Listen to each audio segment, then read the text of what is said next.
আল্লাহ পাক রব্বুল আলামিন বলেন ওমান ইউশরিক বিল্লাহ ফাকাদ হারামাল্লাহু আলাইহিল জান্নাহ ইন্নাল্লাহা লা ইয়াগফিরু আন ইউশরাকা বিহি ওয়া ইয়াগফিরু মা দুনা যালিকা লিমান ইয়াশা। আল্লাহ বলেন দুনিয়ার সমস্ত গুনাহ আমি আল্লাহ ক্ষমা করে দিতে পারি, আমি আল্লাহ রহমতের গুনাহ ক্ষমা করে দিব, কিন্তু বান্দা মনে রাখবা আমি আল্লাহ শিরিকের গুনাহ কোনোদিনও ক্ষমা করব না। আল্লাহর সাথে কাউকে শরীক করা যাবে না। আল্লাহ হলেন এক, আল্লাহর কোনো অংশীদার নাই। এজন্য বলা হয় লাম ইয়ালিদ লাম ইউলাদে উলাইকাস ওয়ালিদু মাউলুদেরা ও খালেকাস। আল্লাহ কয়জন? চিল্লায় বলেন আল্লাহ কয়জন? আল্লাহ হলেন এক, যে আল্লাহর কোনো অংশীদার নাই রে মুমিন। আমার আল্লাহর উপরে কোনো আল্লাহ নাই, আমার আল্লাহর উপরে কোনো রব নাই, আমার আল্লাহর উপরে কোনো রব নাই, আমার আল্লাহর উপরে কেউ নাই। আমার আল্লাহ হলেন এক। যারা বিশ্বাস করবেন না তারা কাফের হয়ে যাবেন, তারা মুশরিক হয়ে যাবেন, তাদের জন্য চিরস্থায়ী জাহান্নাম তাদের জন্য ওয়াজিব হয়ে যাবে, তাদের কপালে কোনোদিনও জান্নাত নসিব হবে না। আরে আসিয়া আবার ডাক দিয়ে বলে ফেরাউন আমি তোমারে খোদা বলে মানতে পারি না, কারণ তুমি আমার রব নয়। আমার রব হলেন আল্লাহ, যিনি জমিন বানাইছেন তিনি হলেন আমার রব, যিনি আসমান বানাইছেন তিনি হলেন আমার রব। এরে ফেরাউন তুমি নিজেও জানো আমার আল্লাহ তোমারে বানাইছে, এরপরও তুমি কেন নিজেকে খোদা বলিয়া দাবি করো? ফেরাউন বলে বেশি কথা বলবা না, বেশি কথা বললে তোমাকে ফাঁসির কাস্টে ঝুলাইয়া দিব। এবার ফেরাউন ডাক দিয়া বলে না না, আসিয়ারে কাম হবে না, আসিয়ারে এবার ফাঁসির কাস্টে ঝুলাইয়া দাও। হাজার হাজার লক্ষ লক্ষ মানুষ একত্রিত হয়ে গেছে, আসিয়াকে এবার ফাঁসির কাস্টে ঝুলাইয়া দিবে। আল্লাহু আকবার। আসিয়া যখন ময়দানে রওনা করলেন, আসিয়াই ময়দানে যাওয়ার পরে লক্ষ লক্ষ হাজার হাজার মানুষ যখন দাঁড়ায় রইলেন, এবার ফেরাউন সমস্ত উজির নাজির সবাইকে ডাইকে একত্রিত করলো। আসিয়াকে আর বাঁচায় রাখা যাবে না। এরে পর্দার আলের আম্মা জানেরা গভীর মনোযোগ দিয়ে শুনেন,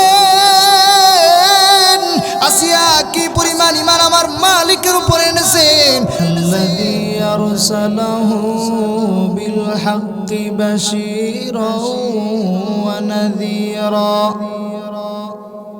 ওয়া দাঈয়ান ইলাল্লাহি বিইذনিহি ওয়া সিরাজাম মুনীরা। اللهم صل على محمد النبي الأمي وعلى آله وسلم تسليما. وبعد فأعوذ بالله من الشيطان الرجيم. بسم الله الرحمن الرحيم. إن الذين قالوا ربنا الله ثم استقاموا تتنزل عليهم الملائكة ألا تخافوا ولا تحزنوا وأبشروا بالجنة التي كنتم توعدون. صدق الله المولانا العظيم وصدق رسوله النبي الأمي الكريم. ونحن على ذلك لمن الشاهدين والشاكرين والذاكرين والحمد لله رب العالمين. سبحانك لا علم لنا إلا ما علمتنا إنك أنت العليم الحكيم. رب اشرح لي صدري ويسر لي أمري واحلل عقدة من لساني واحلل عقدة من لساني يفقهوا قولي محمد نے آکر کفر کو مٹایا کفر کو مٹا کر صداقت بتایا توحید کی امانت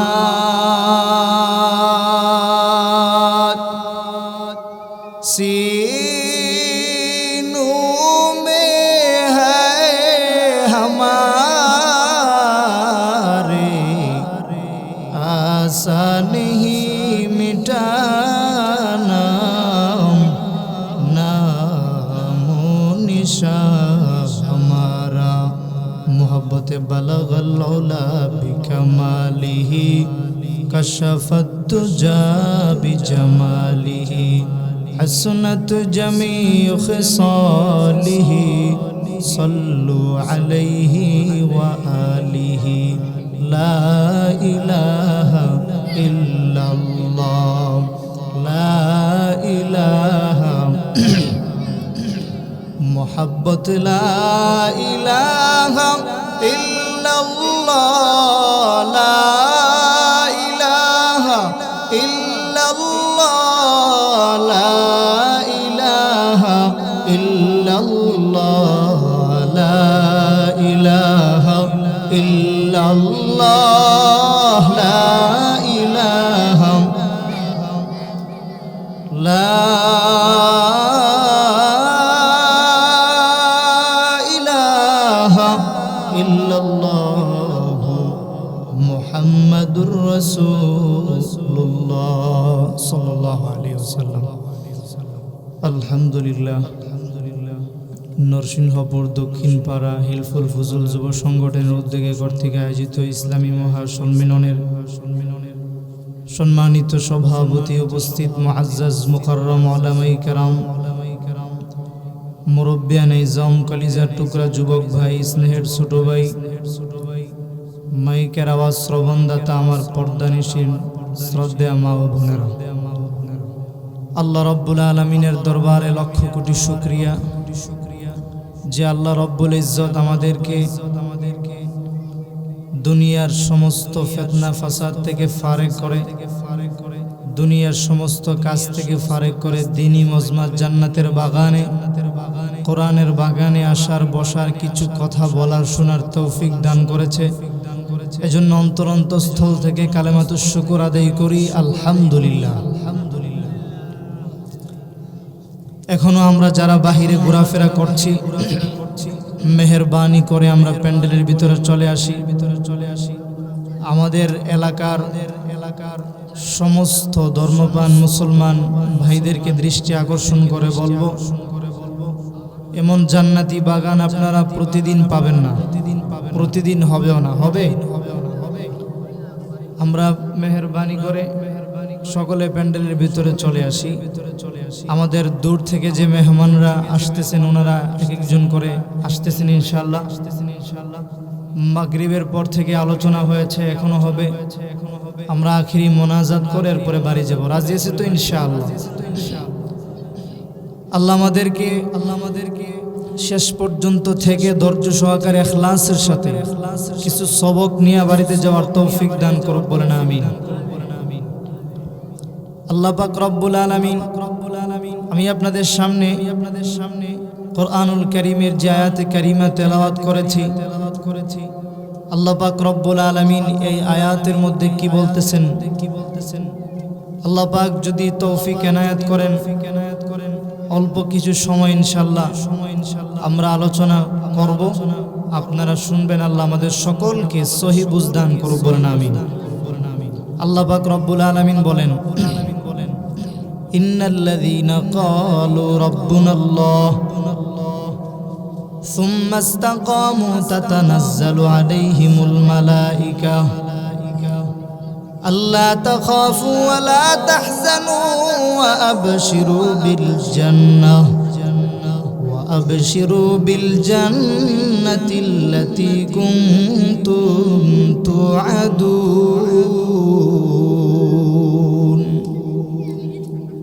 আল্লাহ রাব্বুল আলামিন বলেন আমাকে রব বলে যারা স্বীকার করবা আল্লাযীনা ক্বালু যারা বলবা আমার রব আল্লাহ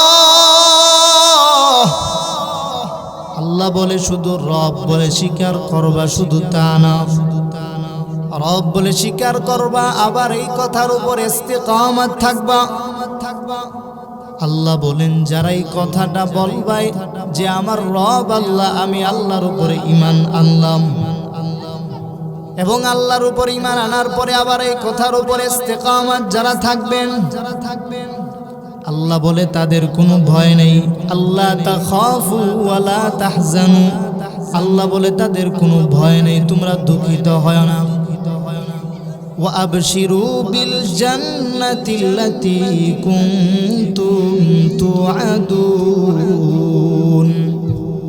আল্লাহ পাক রব্বুল আলামিন বলেন যারা ইস্তিকামত থাকবা আমি মালিক যারা এই কথার উপরে ইস্তিকামত থাকবে আমি আল্লাহ বলে দিলাম তোমাদের কোনো ভয় নাই তোমরা দুঃখিত হয়ো না আল্লাহ বলেন এই কথার উপরে সীমাবদ্ধ নয় আল্লাহ বলে তাদেরকে আমি আল্লাহ জান্নাতের সুসংবাদ দিয়া দিলাম সুবহানাল্লাহ বলেন ওয়া আবশিরু বিল জান্নাতিল্লাতী কুনতুম তুআদুন আল্লাহ বলেন কেমন জান্নাত দিবা কেমন জান্নাত আমি আল্লাহ তোমাদেরকে দিব আল্লাহ বলে যে জান্নাতের ওয়াদা আমি আল্লাহ তোমাদের সাথে করলাম ওই জান্নাত আমি তোমাদের জন্য রাখলাম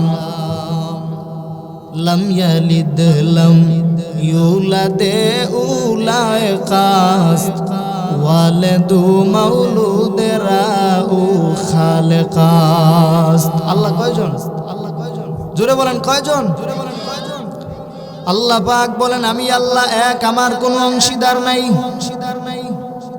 যারা আমি আল্লাহকে এক বলে স্বীকার করবা না তারা হলো কাফের মুশরিক বেঈমান ঠিক নি আল্লাহকে এক বলে স্বীকার করো রে গোলাম আল্লাহ বলেন আমি আল্লাহ হলাম এক আমি আল্লাহর কোনো অংশীদার নাই আমি আল্লাহর কোনো ছেলে নেই আমি আল্লাহর কোনো মেয়ে নেই আমি আল্লাহ কারো কাছ থেকে জন্ম গ্রহণ করি নাই আমি আল্লাহ কাউকে জন্ম দেও নাই আল্লাহ বলেন কুল হুয়াল্লাহু আহাদ আল্লাহুস সামাদ লাম ইয়ালিদ ওয়া লাম ইউলাদ ওয়া লাম ইয়াকুল লাহু কুফুয়ান আহাদ আল্লাহ পাক বলে হে নবী আপনি জানায়া দেন আমি আল্লাহ হলাম এক আমি আল্লাহর কোনো অংশীদার নাই আমি আল্লাহ হলাম এক আমি আল্লাহ কাউকে জন্ম দেই নাই আমি আল্লাহ কারো কাছ থেকে জন্ম নেই নাই আমি আল্লাহ হলাম এক আমি আল্লাহ হলাম একক যারা বিশ্বাস করবে না তারাই হবে কাফের মুশরিক বেঈমান আল্লাহ বলে তোমরা আমাকে রব বলে স্বীকার করো ঠিক কালেমা পড়লা কিন্তু আমার মালিক যে এক আমার আল্লাহকে এক বলে স্বীকার করা এই কথাটার উপরে ইস্তিকামত থাকতে হবে যদি আমরা কালেমা শুধু পড়ি আল্লাহকে এক বলে স্বীকার করি যদি ইস্তিকামত না থাকি তাহলে আমাদের অবস্থা হবে বাউল সরকারের মতো ঠিক কিনা জুড়ে কোন আল্লাহ এমন একটা কথা বলছে যে কথাটা আমাদের জবান দিয়ে এটা বের হবে না আল্লাহকে নিয়ে কটূক্তি করছে সে কি মুসলমান না কাফের হয়ে গেছে তার শাস্তি দেওয়া দরকার মৃত্যুদণ্ড এর শাস্তির উপরে নিচে কোনো শাস্তি দিলে আমরা মানব না ঠিক কিনা জোরে কম বাউল সরকারের মৃত্যুদণ্ড হবে যেন দুনিয়ার মুসলমান যেন দেখতে পারে যারা আল্লাহ এবং তার রসুলকে নিয়ে কটূক্তি করে তাদের শাস্তি কেমন যেন সামনে থেকে কেউ যেন আল্লাহকে এবং তার রসুলকে নিয়ে কটূক্তি না করতে পারে ঠিক কিনা জোরে কম আল্লাহ হলেন এক আমার আল্লাহর কোনো অংশীদার নাই ইমামে আজম আবু হানিফা রাহমাতুল্লাহি আলাইহি ইমামুনা ইমামুদ দুনিয়া যে ইমাম হলেন ইমামে আজম আবু হানিফা রাহমাতুল্লাহি আলাইহি। এর ইমাম আবু হানিফার জীবনের দিকে তাকাইয়া দেখেন যে ইমামে আজম আবু হানিফা 40টা বছরে সারে রুজু দিয়া ফজরের নামাজ আদায় করেছেন। আর জোরে বলেন সুবহানাল্লাহ। যে ইমামে আজম আবু হানিফা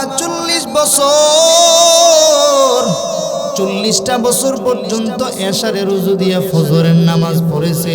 আরে আল্লাহর বান্দা, যে জিনিসটা আমার আর আপনার দ্বারা সম্ভব না, আল্লাহর তাআলার এই গোলাম ইমামে আজম আবু হানিফা রাহমাতুল্লাহি আলাইহি ওই জামানার বড় ইমাম, এখনো আমাদের ইমাম, ঠিক কিনা জোরে কোন?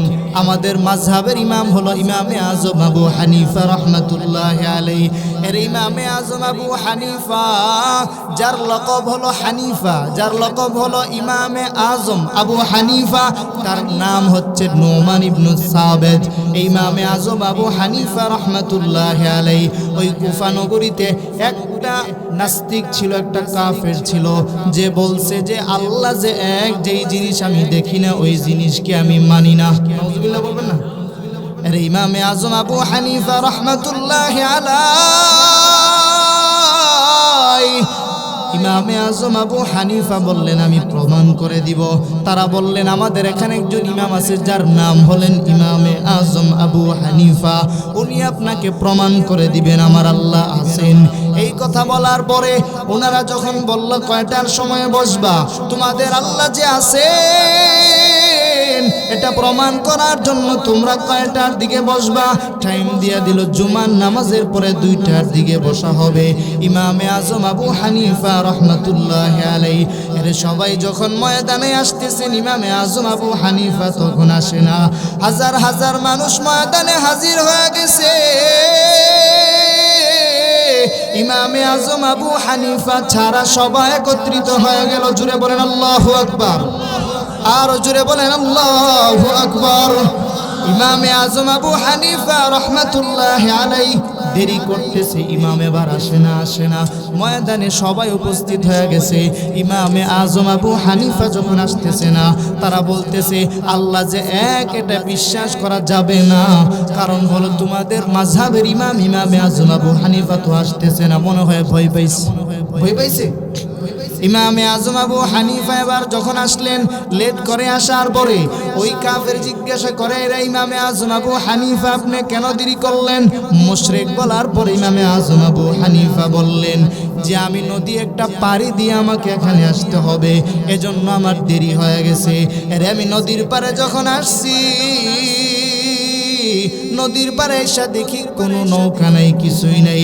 হঠাৎ করে আমি তাকায় দেখলাম একটা গাছ মাঝখান থেকে ফেরে গেছে, ফেরে আবার নিজে নিজে সে নৌকা হয়ে গেছে, পেরেকগুলা নিজে নিজে লেগে গেল। এবার একটা পূর্ণ নৌকা হয়ে আমাকে নদীটা পার করলো, এজন্য আমার আসতে দেরি হয়ে গেল। কুফর কাফের লোকটা ডাক দিয়া বলে, রে হানিফা, মিথ্যার আশ্রয় নিবা না, কারণ তুমি 1 নম্বর দেরি করেছো। এই দেরি করার কারণে আমরা তোমার সাথে যাইতে চাই না, তোমার সাথে তর্ক লিপ্ত হতে চাই না। ইমামে আজম আবু হানিফা ডাক দিয়া বলেন, এরে লোক, তুমি জানো না আমি কেমনে আসছি, তুমি আমার কথাটা শুনে নাও। আমি নদীর পাড়ে দাঁড়ায় লইলাম, হঠাৎ করে একটা গাছের নৌকা হইয়া নিজে নিজে কাঠ বানায়া নৌকা হয়ে আমার কাছে চলে আসছে, আমি আবার পার হয়ে আসলাম। ওই মুশরিক ডাক দিয়া বলে, ইমাম আজম আবু হানিফা, তুমি সময়ের মূল্যায়ন করতে পারো না, তোমার কথা আমি শুনবো না। একথা যখন বলেন এটা কিভাবে সম্ভব যে নৌকা নিজে নিজে গাছ ফাটল হইয়া এবার নিজে নিজে নৌকায় মাঝি স্যার আমাকে পার করিয়া দিল। ইমাম সাহেব ডাক দিয়া বলে, এরে কাফের লোক, ভালো করিয়া শুনিয়া না, এই জগতের একজন আল্লাহ আছেন, তিনি হলেন আমাদের রব। ঠিক চিল্লায় বলেন ঠিক কিনা? জুড়ে বলেন আল্লাহ, আর জুড়ে বলেন আল্লাহু আকবার।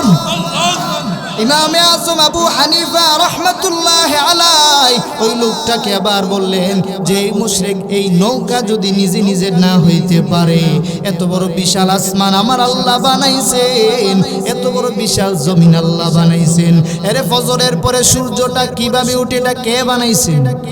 উঠান কে? আরো জোরে বলেন, সূর্য উঠান কে? আল্লাহ পাক রব্বুল আলামিন ফজরের পরে কত সুন্দর সূর্য দিয়া দিলেন। এরে গোলাম, এই সূর্যটা আমি আল্লাহ তোমার উপকারের জন্য পাঠাইলাম, আমি আল্লাহ আসমান বানাইলাম তোমার উপকার করার জন্য, আমি আল্লাহ জমিন বানাইলাম তোমার উপকার করার জন্য।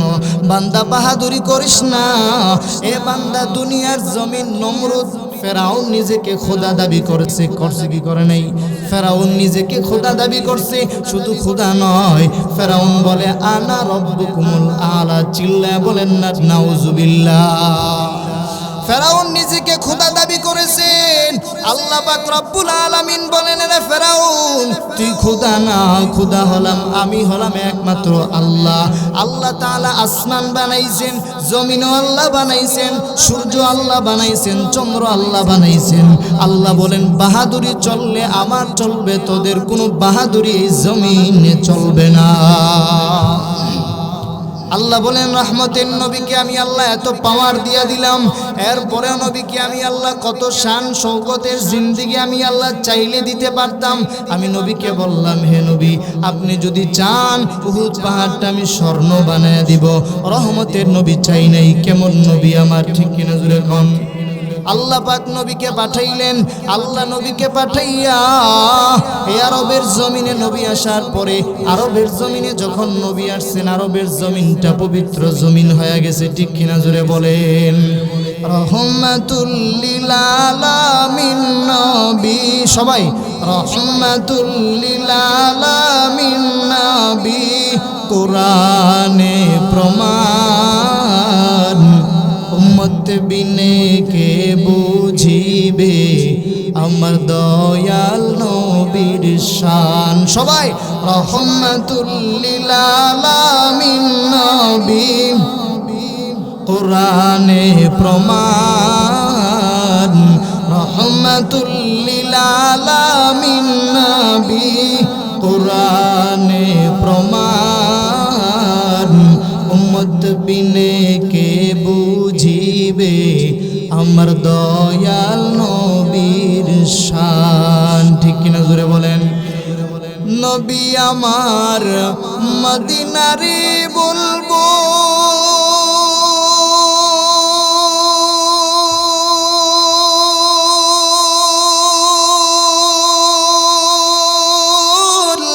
আমার আল্লাহ ভালোবেসে নামটি দিলেন হাবিবে রাসূল, ঠিক কিনা জোরে বলেন? নবী আমার মদিনারে বলবো,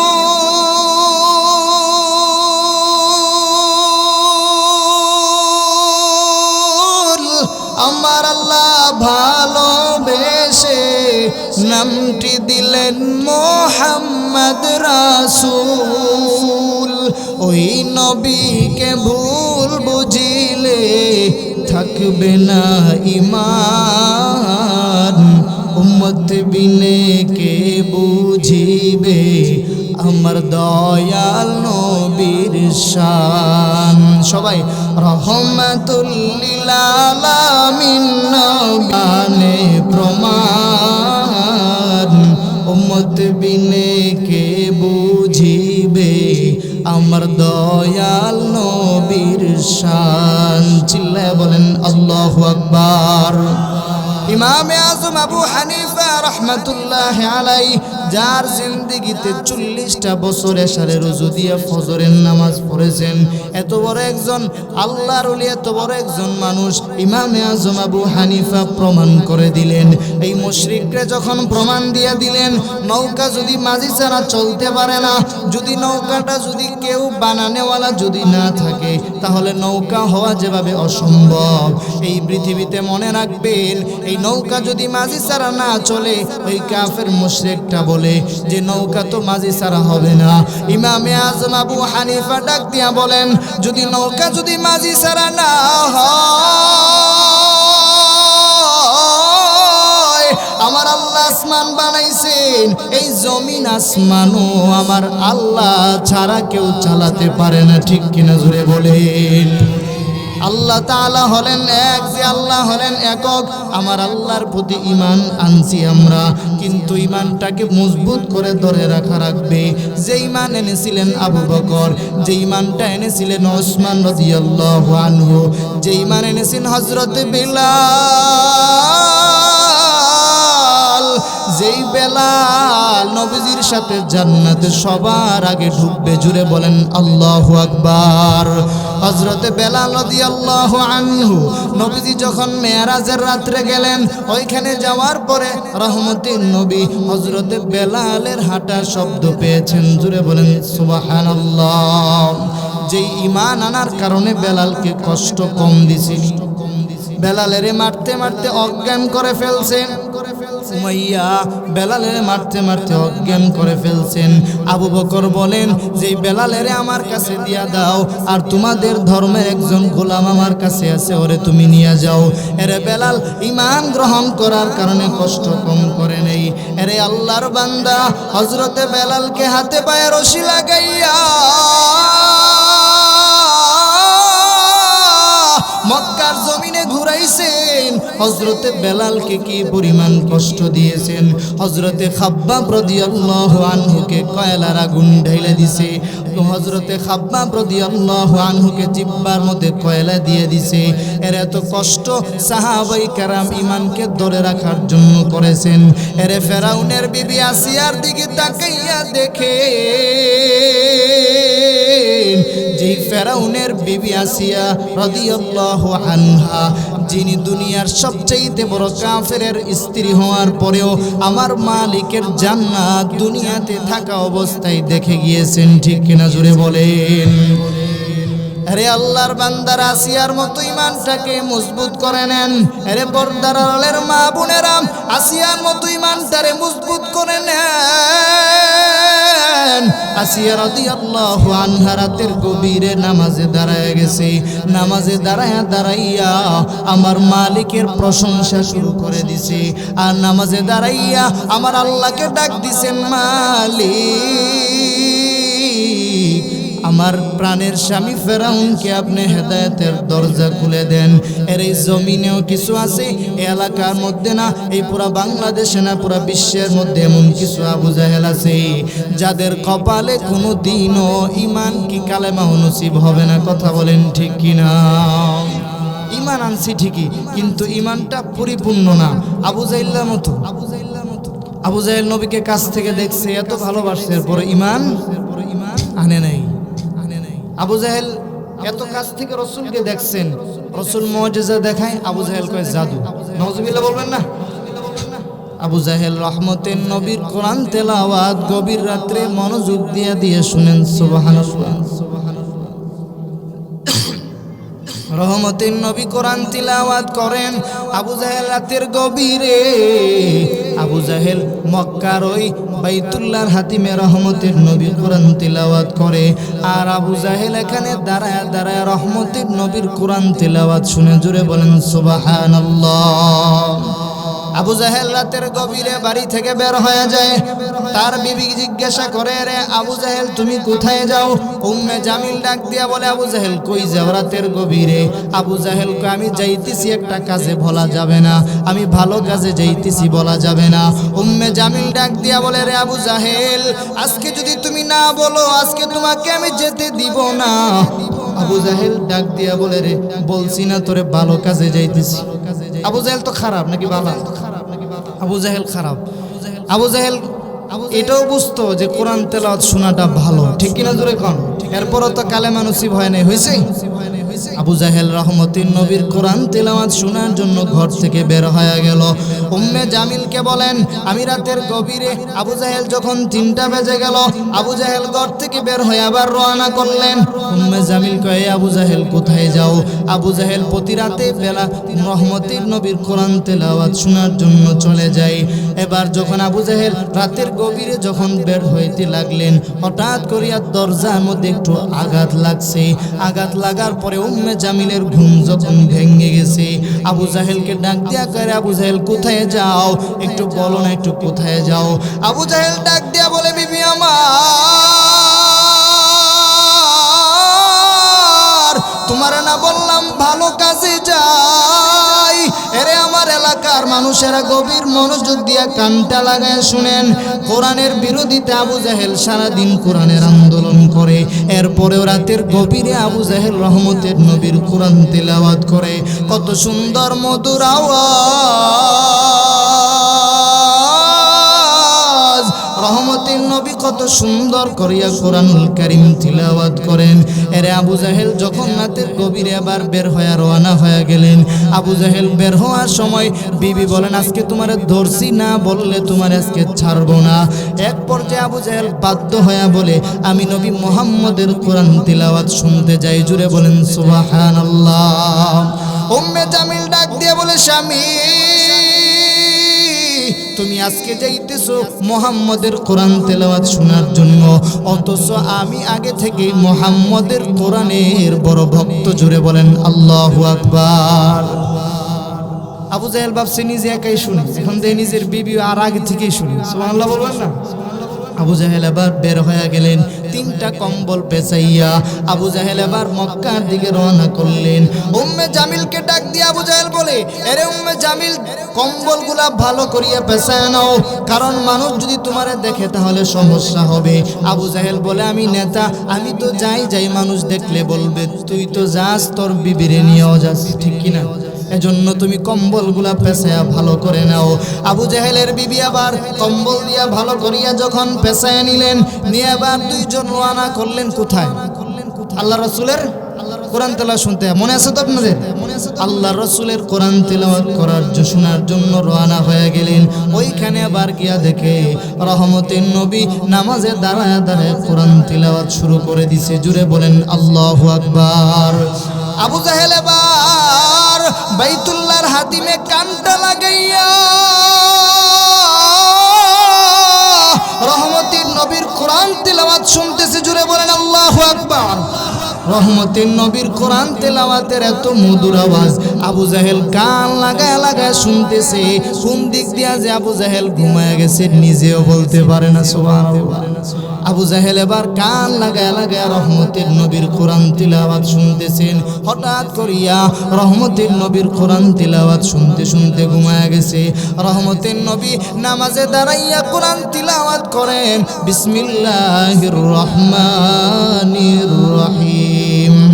রহমতের নবী কোরআন তিলাওয়াত শুরু করে দিয়েছেন, তাহা মা আনজালনা আলাইকাল কুরআনা লিতাশকা। রহমতের নবী কোরআন তিলাওয়াত শুরু করে দিল। আবু জাহেল দাঁড়ায় দাঁড়ায় রহমতের নবীর কোরআন তিলাওয়াত শুনে আবু জাহেল শুনতেছে, আর অন্তরের মধ্যে ঘুম ঘুম ভাব আসতেছে। এবার আবু জাহেল বাইতুল্লাহর হাতিমে কানটা লাগাইয়া কোরআন তিলাওয়াত শুনতে শুনতে ঘুমায় গেছে। জুড়ে বলেন আল্লাহু আকবার। আবু জাহেল যখন এবার ঘুমায় গেছেন, সকালবেলা সূর্য যখন এসে আবু জাহেলের চোখের মধ্যে পড়ল, আবু জাহেল উঠে দেখে সকাল হয়ে গেছে। সুবহানাল্লাহ বলবেন না?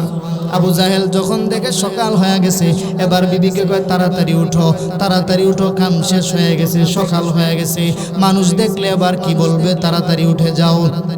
আবু জাহেলের বিবিকে এত ডাকতেছে কেন? বাড়িতে তো ঘুমাইলাম। কয় না না, বাড়িতে ঘুমাও নাই, কালকে যে আসছো নবী মুহাম্মদের কোরআন তিলাওয়াত শোনার জন্য, তুমি কি ভুলে গেছো? কালকে তো রহমতের নবীর কোরআন তেলাওয়াত শোনার জন্য তুমি আসছিলা, ওই কাবার হাতিমের মধ্যে তুমি কান লাগায় আমি আর তুমি ঘুমায়া গেছি। উকবা সাহেবা মুগীরা বলেন, আজকে তো আবু জাহেল নিষেধ করছে, আবু জাহেল যাবে না, আজকে আমরা গিয়া রহমতের নবীর কোরআন তেলাওয়াত শুনবো। জুড়ে বলেন সুবহানাল্লাহ। সারাদিন তারা কোরআনের আন্দোলন করে, কোরআন শোনা যাবে না, কোরআন শোনা যাবে না, সারাদিন আন্দোলন তারা করে, কিন্তু রাতের গভীরে কোরআন তেলাওয়াত তারা লুকায় লুকায় শুনেন। এবার রহমতের নবীর কোরআন তেলাওয়াত শুই না যখন তারা ঘুমায় গেলেন, এবার উতবা সাহেব এবং মুগীরা তারাও কোরআন তেলাওয়াত শুনতে শুনতে রাতের বেলা ঘুমায় গেছে। এটা বলে একটু জিকির করি লা ইলাহা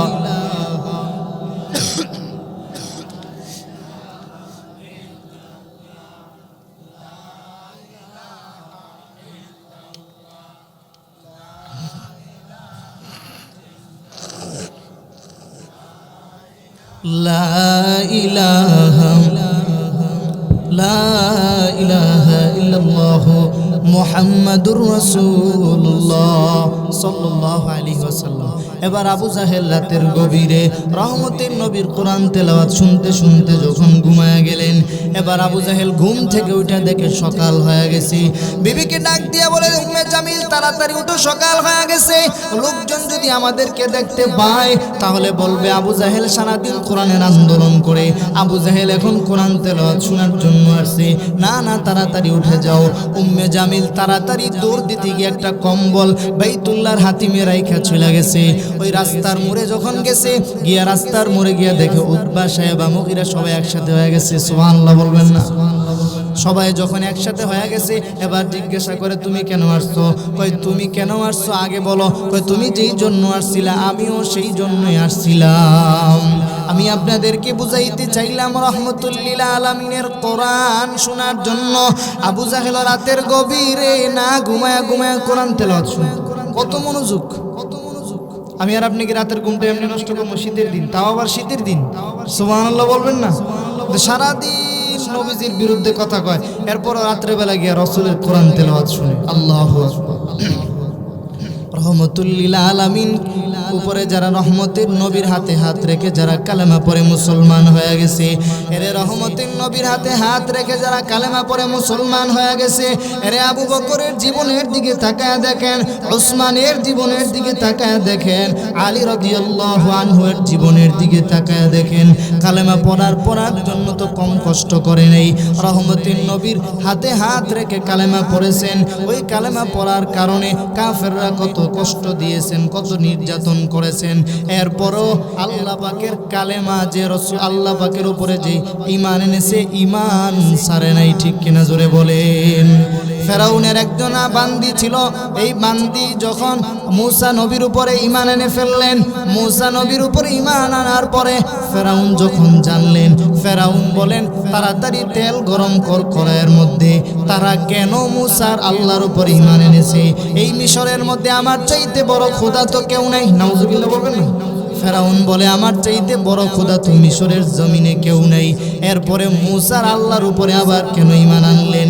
আল্লাহ পাক রব্বুল আলামিন ফেরাউনরে এমন শাস্তি দিয়েছেন, ওই লোহিত সাগর নীল নদের মধ্যে চুবায় আমার মারে নাই। ফেরাউনের বিবি আসিয়া রাদিয়াল্লাহু আনহাও কত কষ্ট করেছেন। এরে ফেরাউনের বিবি যখন রাসূল সাল্লাল্লাহু আলাইহি ওয়াসাল্লাম মূসা কালিমুল্লাহর উপরে যখন ঈমান আনলেন, ঈমান আনার পরে মূসা কালিমুল্লাহর উপরে যখন ঈমান আনলেন, ফেরাউন যখন জানলেন আসিয়ার উপর অত্যাচার শুরু করে দিল। আসিয়ার খাদেমা আসিয়ার ঘরে যে বাদী ছিল, যে গোলাম ছিল, সেও আল্লাহর উপরে ঈমান এনেছে। ঈমান আনার পরে তার উপরে শাস্তি শুরু হয়ে গেছে। এরে কাফেররা রহমতের নবীকে কত কষ্ট দিয়েছেন, একমাত্র আল্লাহর উপরে আল্লাহর কালেমার দাওয়াত দেওয়ার জন্য। রহমতের নবীকে তো কাফেররা কম কষ্ট দেয় নাই। এরে আসিয়া রাদিয়াল্লাহু আনহা যখন রহমতুল লিল আলামিনের আগে যে মূসা কালিমুল্লাহ আসছেন, মূসা কালিমুল্লাহর উপরে ঈমান আনার পরে আসিয়া রাদিয়াল্লাহু আনহা এবার রাতের গভীরে নামাজে দাঁড়ায় গেছে। জুড়ে বলেন সুবহানাল্লাহ। আরে আসিয়া নামাজে দাঁড়াইয়া দাঁড়াইয়া আমার মালিকের উপরে, মালিকের জন্য মালিকের কাছে কান্না করা শুরু করে দিল, মালিকের কাছে হাত বাড়িয়ে কান্না শুরু করে দিল। আল্লাহ, এই জালেম ফেরাউনকে আপনি হেদায়েত দান করেন। আয় আল্লাহ, যতই হোক সে তো আমার স্বামী। ফেরাউন পাশে বিছানার মধ্যে শুয়ে রইলেন। ফেরাউন এই কথা শোনার পরে বিছানা থেকে উঠে গেলেন। এরে ফেরাউন উঠে এবার আসিয়াকে ডাক দিয়া বলেন, এরে আসিয়া, তুই আমার উপর ঈমান আনবি? তুই কেন মুসা আর আল্লাহর উপর ঈমান আনছো? তোকে আর দুনিয়াতে বাঁচায় রাখা যাবে না। এই কথা বলার পরে আসিয়া রাদিয়াল্লাহু আনহা ডাক দিয়া বলে, রে ফেরাউন, তুই হলে জালেম শাসক, তোর উপরে আমি কেন ঈমান আনবো? আমি ঈমান আনলাম যেই ব্যক্তি তোরে বানাইছে, আমারে বানাইছে, সেই মহান মালিকের উপরে আমি ঈমান আনলাম। এবার আসিয়াকে ডাক দিয়া বলে, ফেরাউনের আসিয়া, তুই কিন্তু বেশি বাড়াবাড়ি করতেছো, আমি কিন্তু তোকে এবার শাস্তি দিব। এরে পর্দার আড়ালের আম্মা জান, এরে আসিয়ার মতো ঈমানটাকে মজবুত করে নেন। দুনিয়ার সবচাইতে বড় জালেম বাদশা ফেরাউন, ওই ফেরাউনের ঘরে থাইকাও তো আসিয়া আমার মাওলা পাকের কাছে বড় প্রিয় হয়ে গেছে। এরে আসিয়া আবার ফেরাউনের সাথে তর্ক যখন করতে শুরু করলো, ফেরাউন কই বুঝতে পারলাম তোকে এবার ফাঁসির কাস্টে ঝোলানো লাগবে। এবার ফেরাউন রাগ করিয়া যখন চলে গেল, ফেরাউন চলে যাওয়ার পরে কয়েকদিন পর্যন্ত আসিয়ার কাছে ফেরাউন আসে না। কয়েকদিন পরে আসছে, আইসা এবার আসিয়াকে বলতেছেন, রে আসিয়া, আমার ভুল হয়ে গেছে, আমি তোমাকে ধমকাইলাম। আসিয়া ডাক দিয়া বলে, পানের স্বামী আমার, আপনি আমার স্বামী, আপনি আমাকে বলতেই পারেন, আমার কোনো আপত্তি নেই। ফেরাউন এবার ডাক দিয়া বলে, রে আসিয়া, তুই যদি আল্লাহর না মানিয়া আমারে তুমি মানো, এত সুন্দর বাড়ি পাইলা, এত সুন্দর রাজত্ব পাইলা, তুমি শুধু জোরে যদি না বলো, আস্তে আস্তে কানের মধ্যে বলে দাও। আসিয়া ডাক দিয়া বলে, রে ফেরাউন, আমার আল্লাহ এমন আল্লাহ, আস্তে বললেও শুনেন, আমার আল্লাহ জোরে বললেও শুনেন, আমার আল্লাহ সমুদ্রের নিচে কালো যে পিপিলিকা থাকে ওইটাকেও আমার আল্লাহ স্পষ্টভাবে দেখতে পান, আমার আল্লাহ ছোট থেকে ছোট শব্দ শুনতে পান। না না না না, আমি মুসার আল্লাহর উপরে আমি ঈমান এনেছি, আমি ঈমান তরক করতে পারবো না। এবার ফেরাউন ডাক দিয়া বলে, রে আসিয়া, তুই যদি আমাকে আল্লাহ বলিয়া না স্বীকার করো, তুই যদি আমাকে রব বলে না স্বীকার করো, রবকে আল্লাহ কয়জন? আল্লাহ কয়জন? আল্লাহ ছাড়া অন্য কারো ইবাদত করা যাবে না। আল্লাহ পাক রব্বুল আলামিন বলেন, ওমাই ইউশরিক বিল্লাহ ফাকাদ হারামাল্লাহু আলাইহিল জান্নাহ, ইন্নাল্লাহা লা ইয়াগফিরু আন ইউশরাকা বিহি ওয়া ইয়াগফিরু মা দুনা যালিকা লিমান ইয়াশা। আল্লাহ বলেন, দুনিয়ার সমস্ত গুনাহ আমি আল্লাহ ক্ষমা করে দিতে পারি, আমি আল্লাহ রহমতের গুনাহ ক্ষমা করে দিব, কিন্তু বান্দা মনে রাখবা, আমি আল্লাহ শিরিকের গুনাহ কোনোদিনও ক্ষমা করব না। আল্লাহ সাথে কাউকে শরীক করা যাবে না।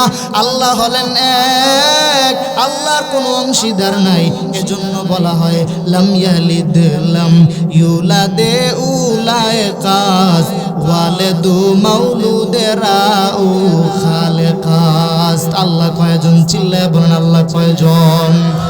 আল্লাহ হলেন এক, যে আল্লাহর কোনো অংশীদার নাই। রে মুমিন, আমার আল্লাহর উপরে কোনো আল্লাহ নাই, আমার আল্লাহর উপরে কোনো রব নাই, আমার আল্লাহর উপরে কোনো রব নাই, আমার আল্লাহর উপরে কেউ নাই। আমার আল্লাহ হলেন এক। যারা বিশ্বাস করবেন না তারা কাফের হয়ে যাবেন, তারা মুশরিক হয়ে যাবেন, তাদের জন্য চিরস্থায়ী জাহান্নাম তাদের জন্য ওয়াজিব হয়ে যাবে, তাদের কপালে কোনোদিনও জান্নাত নসিব হবে না।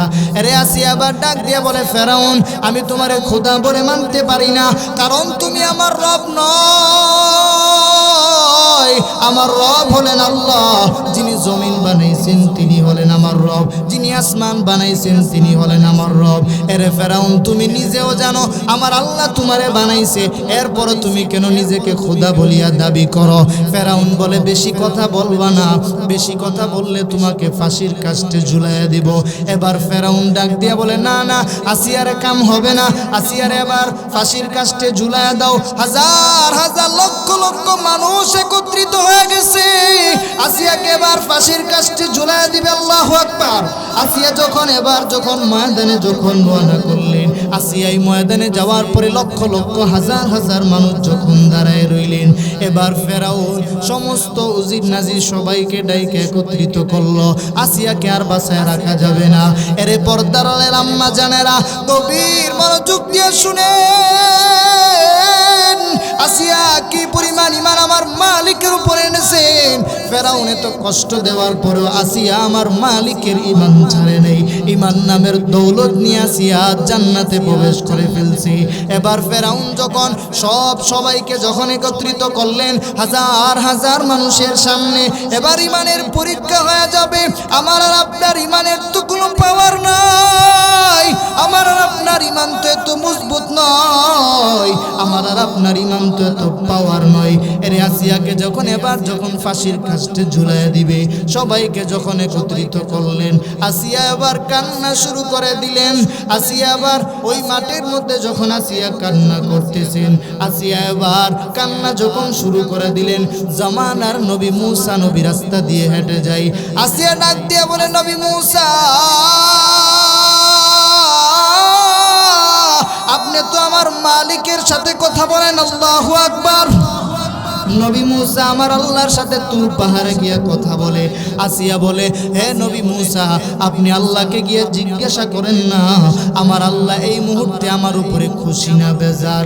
মূসা পয়গম্বর ডাক দিয়া বলে, রে আসিয়া, আমার আল্লাহ এই মুহূর্তে তোমার উপরে খুশি হয়ে গেছে। এর দুনিয়ার মুসলমান গভীর মনোযোগ দিয়া শুনেন, একজন মহিলা হওয়ার পর ঈমানটা কত মজবুত, ঈমান ছাড়ে নেই।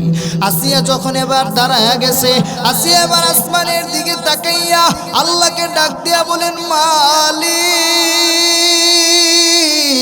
আমি এত কিছু পাওয়ার পরে, টাকা পাওয়ার পরে, বাড়ি পাওয়ার পরে, গাড়ি পাওয়ার পরে, সব পাওয়ার পরে আমি কোনো কিছু ভোগ করতে পারি নাই। আসিয়া এবার আসমানের দিকে তাকায় ডাক দিলেন, ক্বালা রব্বি বিনিলি ইনদাকা বাইতান ফিল জান্নাহ ওয়া নাজ্জিনি মিন ফিরআউনা ওয়া আমালিহি ওয়া নাজ্জিনি মিনাল কওমিজ জালিমিন। আল্লাহর কাছে ডাক দিয়া বলেন, মালিক, আমার জন্য আসমানে আপনার কাছে জান্নাতে একটা ঘর বানিয়ে দেন। আল্লাহ পাক রব্বুল আলামিন লক্ষ লক্ষ কোটি কোটি ফেরেশতাকে আসমানের মধ্যে দাঁড় করায় দিলেন এবং সরাসরি জান্নাতের রাস্তাটা খুলে দিলেন। আসিয়া আবার আসমানের দিকে তাকায় তার জান্নাতের বাড়িটা দেখতে পেয়েছেন। জোরে বলেন সুবহানাল্লাহ। আসিয়া আবার ফেরাউনকে ডাক দিয়ে বলে, ফেরাউন, কি করবা করো, কারণ আমার মালিক আমার জন্য আসমানে, আমার জন্য জান্নাতে ঘর বানাইছেন। আমার এবার তুমি হত্যা করো, আমারে যেভাবে মনে চাই তুমি সেইভাবে শাস্তি দাও, আমার কোনো আপত্তি নেই। কারণ আমার মালিক আমার প্রতি খুশি হইয়া আমি আল্লাহর কাছে দোয়া করলাম, আমি ঈমান আনার কারণে আমার জন্য জান্নাতে একটা ঘর বানিয়ে দিছে। আমি দুনিয়া থেকে চলে যেতে দেরি হবে, আমার মালিকের জান্নাতে ঢুকতে দেরি হবে না। মায়া ঘেরা রঙিন পৃথিবী নয়তো কারো আপন, জান্নাত চির সুখের ঘর, জান্নাত চির সুখের ঘর, যদি জানতে ওগো তুমি, মায়া ঘেরা রঙিন পৃথিবী নয়তো কারো আপন। ঠিক কিনা জোরে বলেন। আসিয়ার জন্য এবার জান্নাতে ঘর হয়ে গেলেন। ফেরাউন এবার আসিয়াকে হাতে পায়ে রশি লাগাইয়া অত্যাচার যখন শুরু করিয়া দিছে, আসিয়া আবার হাসে। জোরে বলেন সুবহানাল্লাহ। আসিয়া বলে আমি মরতে দেরি হবে, আমার মালিকের জান্নাতে ঢুকতে দেরি হবে না। আসিয়াকে যখন ফাঁসির কাস্টে ঝুলাইয়া দিল, আসিয়া দুনিয়া থেকে বিদায় হইতে দেরি হয়, আমার আল্লাহ পাকের জান্নাতে ঢুকতে দেরি হয় নাই।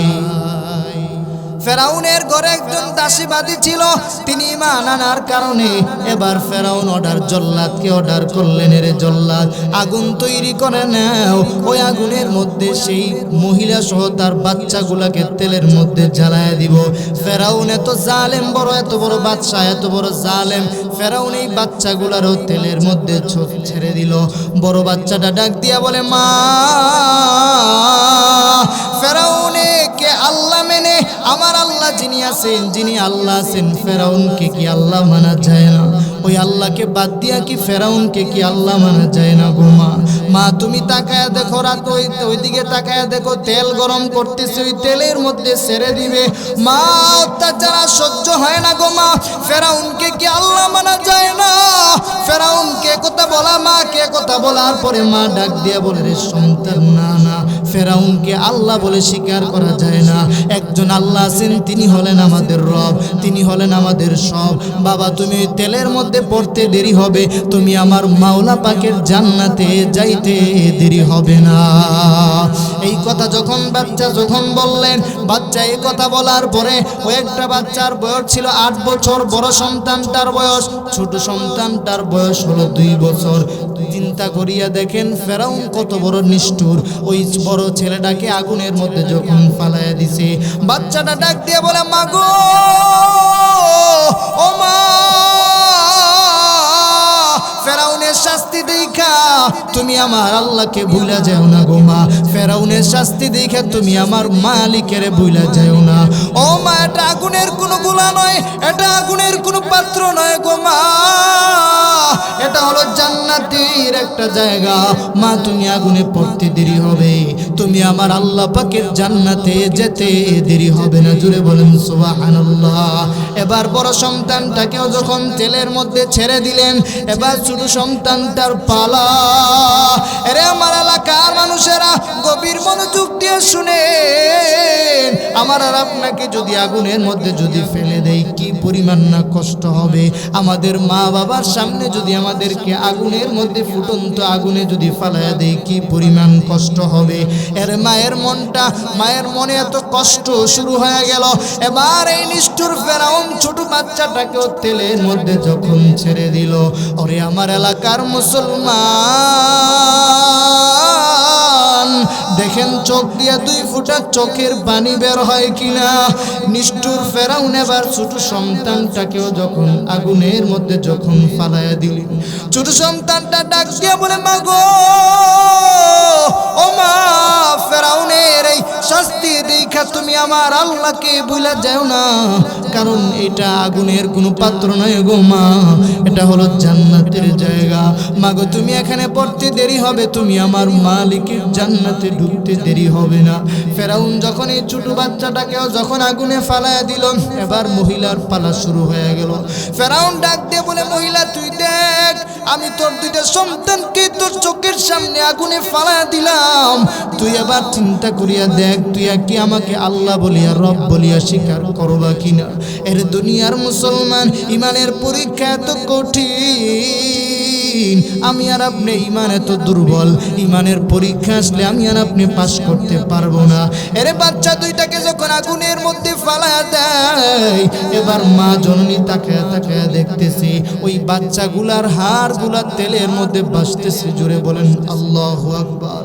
কত কষ্ট দিয়া ফেরাউন এই 2টা বাচ্চাকে তেলের মধ্যে যখন ছেড়ে দিছে, বাচ্চার হাড়গুলা যখন তেলের উপরে ভাসতেছে, ওইটা দেখা মা জননী চোখ দিয়া বেয়ে টপ টপ করে জমিনের মধ্যে পানি পড়ে। এরপরও মা ইমান ছাড়তে রাজি হয় নাই। এবার ফেরাউন জল্লাদকে অর্ডার করলেন, জল্লাদ আর দেরি করা যাবে না, 2টা সন্তানকে যখন তেলের মধ্যে ছেড়ে দিলা, এবার ওই মাটাকে আর রেখে কি লাভ, সে তো আমার উপরে ইমান আনে নাই। জল্লাদ তুমি তাকে ধরেও আগুনের মধ্যে ফালায়া দাও।